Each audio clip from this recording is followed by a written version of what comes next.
Değerli izleyicilerimiz, bildiğiniz üzere Avrupa koronavirüsün artık dünyadaki merkez üssü haline geldi.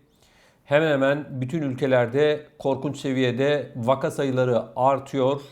Tıpkı ilk zamanlara dönüyoruz gibi bir tablo söz konusu. Bizler bunu bu ekrandan defalarca anlattık. Her şey başa dönüyor dedik. Aylar öncesinde söyledik.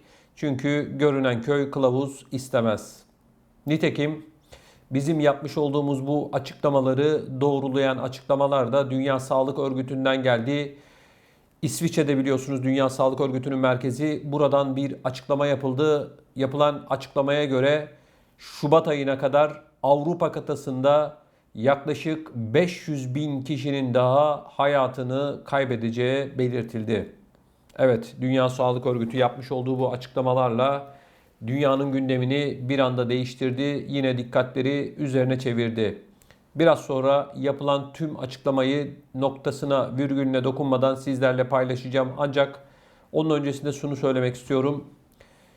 Maalesef bütün çabalar, bütün sıvılar yine bu virüs karşısında çaresiz kaldı.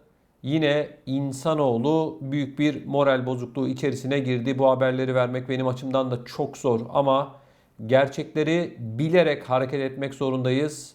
Hepimiz sıkıldık. Alınan tedbirleri gerçekten artık hiçbirimiz görmek, duymak istemiyoruz. Ama maalesef daha uzun yıllar koronavirüs hayatımızdan çıkmayacak gibi görünüyor. Biraz sonra sıvılara geleceğiz. Siyasetçilere geleceğiz. Perde arkasında saklanan gerçeklere de geleceğiz ama onun öncesinde ben Dünya Sağlık Örgütü'nün yapmış olduğu bu son dakika açıklamasını hemen sizlerle paylaşmak istiyorum. Açıklamayı yapan isim Avrupa Bölgesi Ofisi Başkanı Hans Kluge. Yapmış olduğu basın toplantısında Avrupa bölgesindeki 53 ülkede mevcut bulaşma hızı ciddi oranda artıyor ve önümüzdeki günlerde daha da artacak dedi. Dünya Sağlık Örgütü verilerine göre Covid-19 hastalarının hastaneye yatışları sadece bir hafta içerisinde 2 kattan daha fazla arttı. Yetkili Kluge yapmış olduğu açıklamada daha bulaşıcı Delta varyantı nedeniyle rekor seviyelere yaklaşan vakalarla Avrupa'nın bir yıl önce olduğu gibi koronavirüs pandemisinin merkez üssü haline geldiğini ifade etti. Aradaki fark daha fazlasını bildiğimiz ve daha fazlasını yapabileceğimizdir dedi. Yani burada Dünya Sağlık Örgütü yetkilisinin yapmış olduğu açıklama aslında bize şunu gösteriyor. Moral veriyor ama rakamlar önümüzdeki günlerde daha da ağırlaşacağı benziyor. Sağlık görevlilerinin virüsle mücadelede edindiği deneyime rağmen güvenilir tahminler kıtanın 1 Şubat'a kadar yarım milyon Covid-19 ölümünü yaşayacağı görüşünde, bu yönde görüş belirtilmiş durumda. Değerli izleyicilerim, şimdi baktığımızda bizleri şöyle bir tablo bekliyor. Vaka sayıları her geçen gün artacak. Hastaneye yatacak olan insanların sayısı artacak. Bunlar devam ederken sıvılarla ilgili de çok ciddi anlamda büyük tartışmalar yapılacak. Toplumların büyük bir kısmı içerisinde bu sıvılara ya da alınan önlemlere karşı gelen yüz binler, milyonlar var. Bu insanlar özellikle de Avrupa'nın kalabalık kentlerinde sokaklara döküldüler, protesto gösterileri yaptılar. Kendilerinin dinlenmesini istediler. Ancak gelinen noktada maalesef hiçbir siyasetçi, ülkeleri yönetenler, yetkililer, bakanlar, milletvekilleri ya da devlet başkanları hiçbir şekilde bu insanları dinlemedi ya da dinlemek istemedi. Madem her şey başa dönecekti, insanların söylediği tek bir şey var. Alınan bu kadar önlemler çöpe mi gitti? Evet, tablo her geçen gün ağırlaşıyor. Yeni varyantlar, mutantlar derken yeni kavramlar öğreniyoruz. Ama sonuca bakıyorum ben. Hani geldiğimiz yol tabii ki bu zaman zarfı içerisinde yaklaşık 2 yılda önemli. Alınan tedbirleri de önemsiyoruz. Ancak haticeye değil neticeye baktığımızda tablonun ağırlaştığını gözlemliyoruz. Üstelik bunu ben söylemiyorum. Bunu Dünya Sağlık Örgütü'nün yetkilisi İsviçre'de Zürih'te yapmış olduğu açıklamada, basın toplantısında bunları tek tek açıkladı. Değerli izleyicilerim, bizler insanlık yararına yapılan her şeyi destekliyoruz. Nitekim bugüne kadar ben yayınlarımda bir kişinin dahi bir menfaati varsa bir şeyde mutlak surette onu gündeme getirdim, anlattım. Birilerinin faydalanması için bunu saatlerce bu noktada, bu ekrandan izah etmeye çalıştım. Ancak söylediğim bir şey var.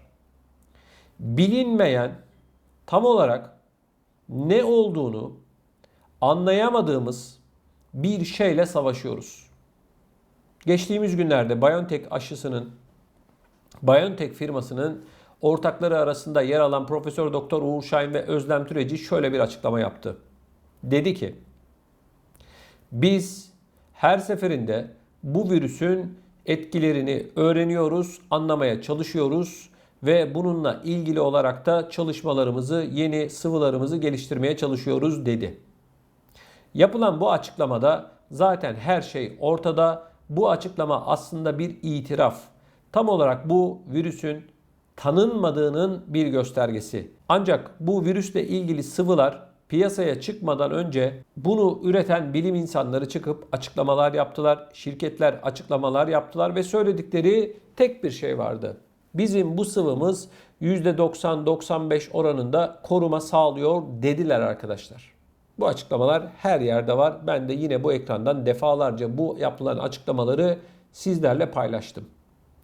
Ancak gelinen nokta o kadar üzücü ki insan sağlığı gibi çok çok önemli, telafi edilmesi mümkün olmayan bir durum için biz hala öğreniyoruz demek bana göre doğru bir yaklaşım değil. Şimdi değerli izleyicilerim, göreceksiniz yeni yıla az bir zaman kaldı. 2-2,5 ay sonra birileri çıkacak, şunu söyleyecek. Diyecekler ki yeni sıvılar bulduk. Bu varyanta karşı etkili, bu mutanta karşı etkili, yani bu virüsün kılık değiştirmiş hallerine karşı etkili sıvılar bulduk diye piyasaya çıkacaklar. Daha sonra bu haberler medyada yer aldıktan sonra devlet başkanları aman diyecekler, biz gidelim bu firmayla, bak bu mutanta karşı etkili bir sıvısı varmış, anlaşma yapalım diyecekler. Milyarlarca doz anlaşmayı yapacaklar. Paraları alacaklar. Bu arada da değerli izleyicilerim, test satışları da yapılacak. Milyarlarca test kiti piyasaya sürülecek. Zaten bu virüsün kısa bir zaman içerisinde hayatımızdan çıkması yapılan bu açıklamalara göre mümkün değil. Test ve sıvı ekonomisi çok canlı bir şekilde tutulacak. Siyasetçiler belki iyi niyetle, belki de oyunun bir parçası olarak sürekli olarak bu işi çözdük, bu işten kurtuluyoruz, artık bitti, şu oldu, bu oldu diye polyanacılık oynadılar, her şeyi toz pembe gösterdiler. Ama akşam başka bir şey söylüyorlar, sabah bambaşka bir şey söylüyorlardı. Ben bunları beni takip edenlere defalarca anlattım. Bakın dedim, bunlar bir ikilem içerisinde. Her gün başka bir açıklama yapıyorlar dedim. Ama tabii ki görüyoruz ki senaryo hayata geçirilmeye devam ediyor. Bu oyun oynanmaya devam ediyor. Hiç kimseyi ne dinliyorlar ne de dinlemek istiyorlar. Almanya Sağlık Bakanı, Federal Sağlık Bakanı Jens Spahn yapmış olduğu açıklamada şunları söyledi. Çok acil bir şekilde çocukları bu sıvıyla buluşturalım dedi. Bu çocuklara sıvılar yapalım dedi 11 yaş üzerine. Bununla ilgili olarak bir kısım bilim insanları ayaklandılar. Önemli olan 3. doz dediler. 3. dozun acil bir şekilde özellikle de ileri yaş grubuna yapılmasının daha da önemli olduğunu söylediler. Aralarında ciddi bir tartışma çıktı. Hatta bu da Alman basınında ciddi yer buldu. Biz de bunu gündeme taşıdık. İşin perde arkasında aslında bütün toplumların, bütün insanların beşikten mezara kadar hepsinin bu sıvılarla buluşturulması planının olduğunu anlatmaya çalıştık. Çünkü göreceksiniz önümüzdeki günlerde, önümüzdeki haftalarda bu sıvıyı vurdurmayanları günah keçisi ilan edecekler. Yayılan ya da her gün artan bu vaka sayısının baş sorumlusu olarak bu sıvıları vurdurmayanları gösterecekler.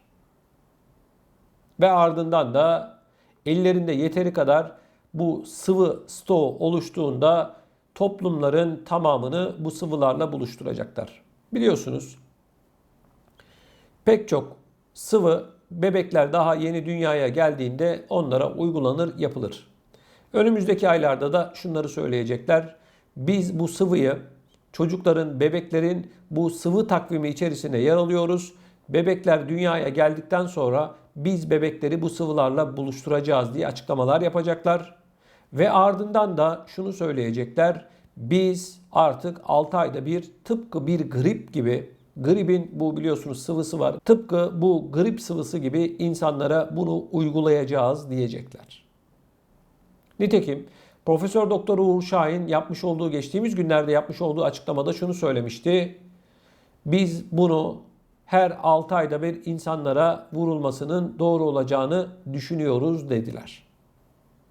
Değerli izleyicilerim, tablo bu. Yaşayacaklarımız bu. Önümüzdeki günlerde daha çok bu konuları konuşacağıza benziyor. Aman siz olun, kendinize çok çok dikkat edin. Virüs var mı? Var arkadaşlar. Ama insanoğlunun karşı karşıya kaldığı bu tablo hiç de bana göre hayra alamet değil. Dünya Sağlık Örgütü'nün yapmış olduğu açıklamayı ben sizlerle paylaştım. Bizzat yetkili Şubat ayına kadar Avrupa kıtasında sadece 500 bin kişinin bu virüs nedeniyle hayatını kaybedeceğini ifade etti.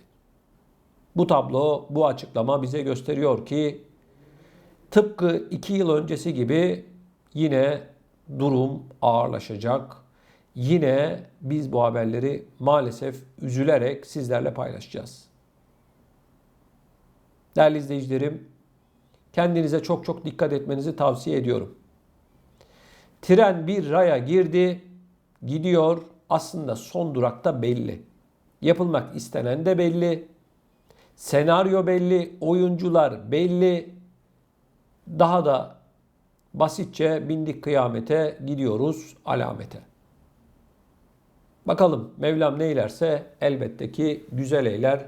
Ama bu anlattıklarımın mutlak surette bilinmesi gerekiyor. İnsanlığı hazırlıyorlar arkadaşlar bazı şeylere. Maalesef tablo bu kadar ağır ve bu kadar üzücü, can sıkıcı bir durum. Değerli izleyicilerim, sizlerden ricam lütfen bu yayınlarımızın daha fazla insana ulaşması için videonun altında bulunan like tuşuna basmanızı rica ediyorum. Eğer kanalımıza da abone olmadıysanız mutlaka abone olmanızı sizlerden bekliyorum.